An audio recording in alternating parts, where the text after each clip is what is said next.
Hello, everyone. My name is Peter Hall. I just watched Donald Trump's first State of the Union address, and I gotta say, I thought what he said was absolutely incredible.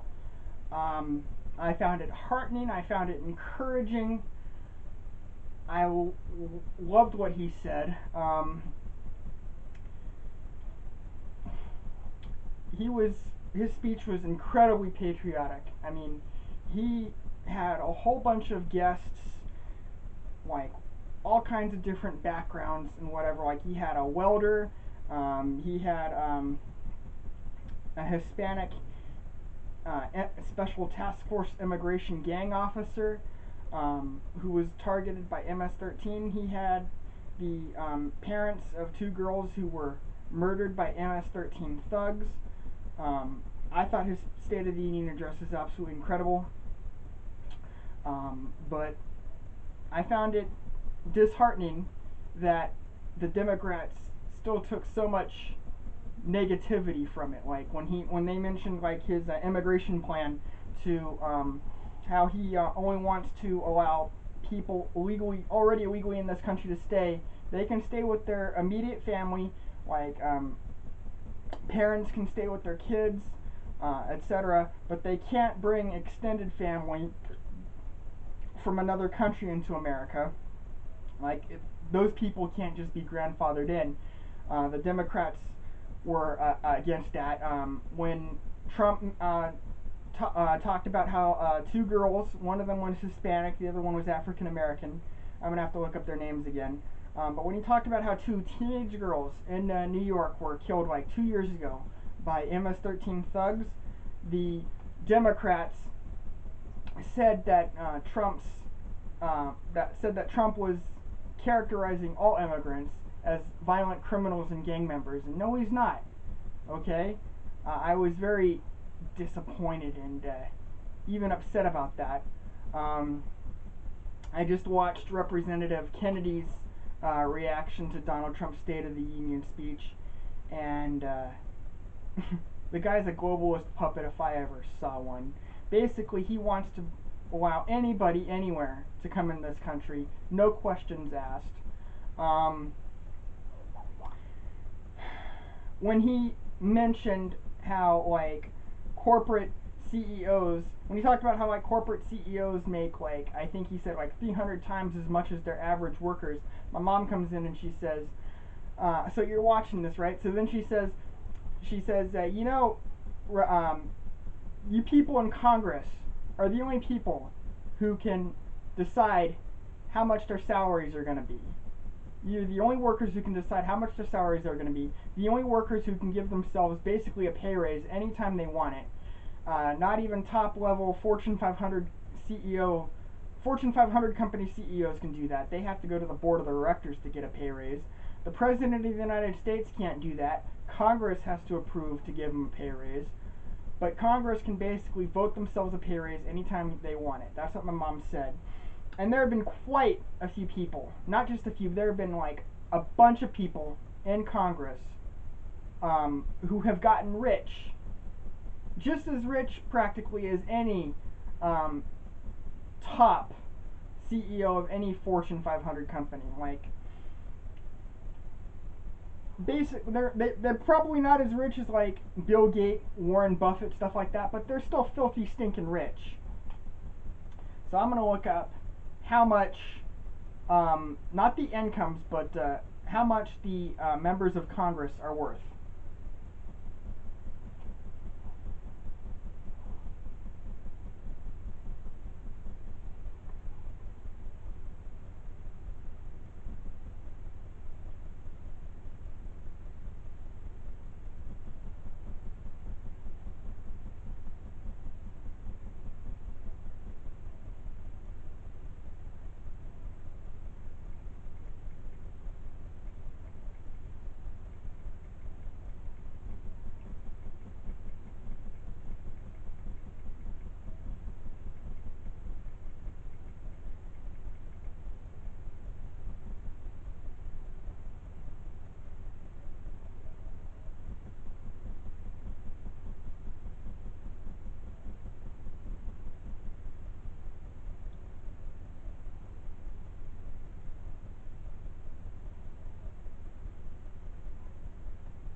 I'm on a site called ballotpedia.org.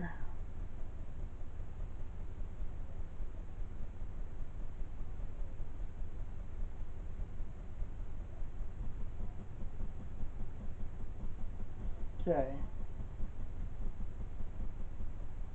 Come on. My phone froze. Damn it.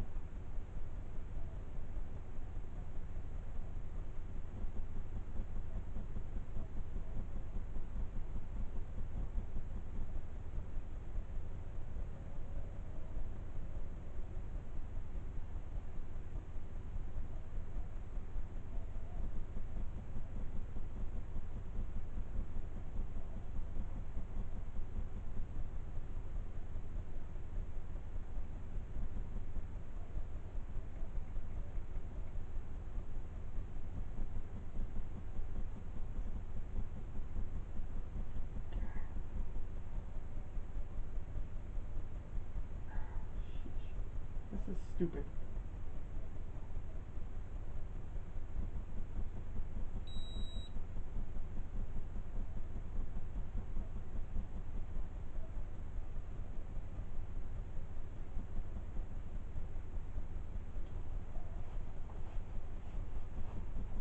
Come on.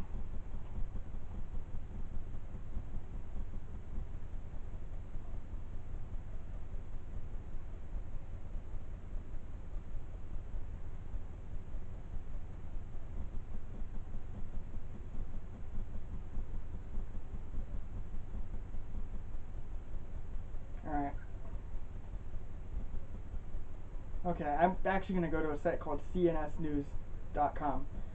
Okay, 7 of the 10 richest members of Congress are Democrats, while only 3 are Republicans, according to a recently published analysis done by the Center for Responsive Politics. Isn't that interesting? How, like, the Democrats, who are supposed to be for the poor, the little guy, a lot of them are actually the richest members of Congress. The analysis is based on the financial disclosure forms that members of both the House and Senate filed in 2016 and cover their assets and liabilities through 2015. Representative Darrell Issa, a Republican from California, was the richest member of Congress, according to the CRS analysis. His estimated wealth was $330,050,015. $330,050,015. The other 2 Republicans in the top 10 were Representative Dave Trott of Michigan, who ranked number 5 with an estimated wealth of $177,149,145, and Representative Vernon Buchanan, who ranked number 6 with an estimated wealth of $115,534,558. House Minority Leader Nancy Pelosi ranked number 7 with an estimated wealth of $100,643,521 and was also one of only 7 members of Congress whose estimated wealth exceeded $100 million.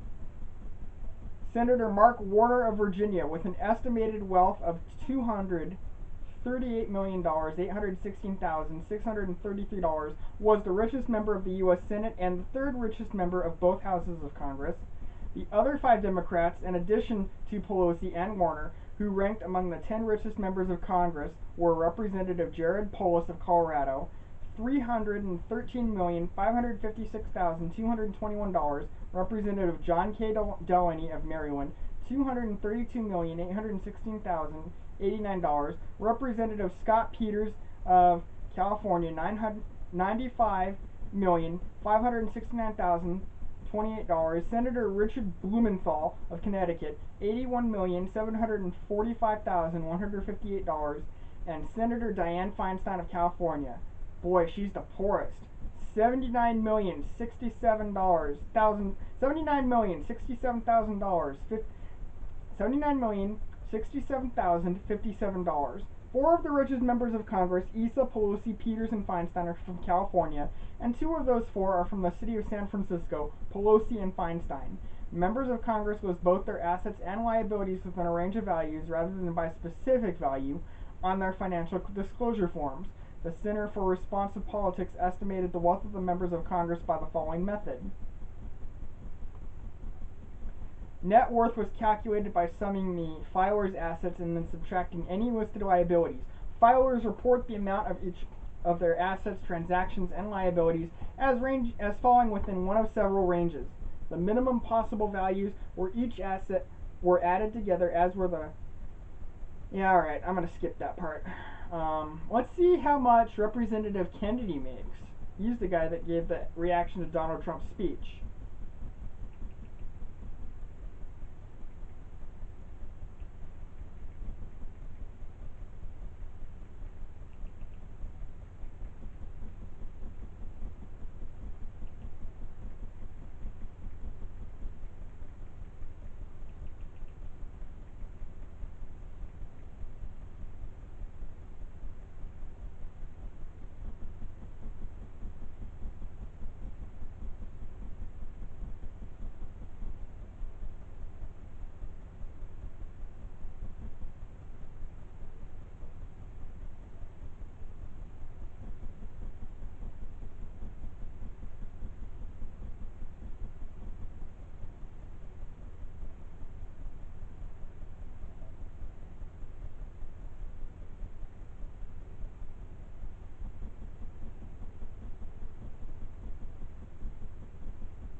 Well, I'm not going to read this guy's life story, but Representative Kennedy's net worth is estimated to be between 15 million and 55 million.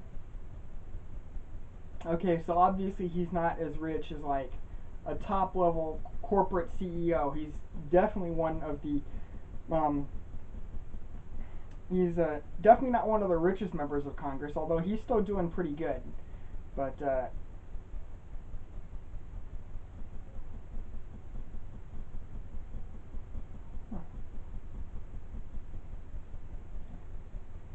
he's definitely doing pretty good.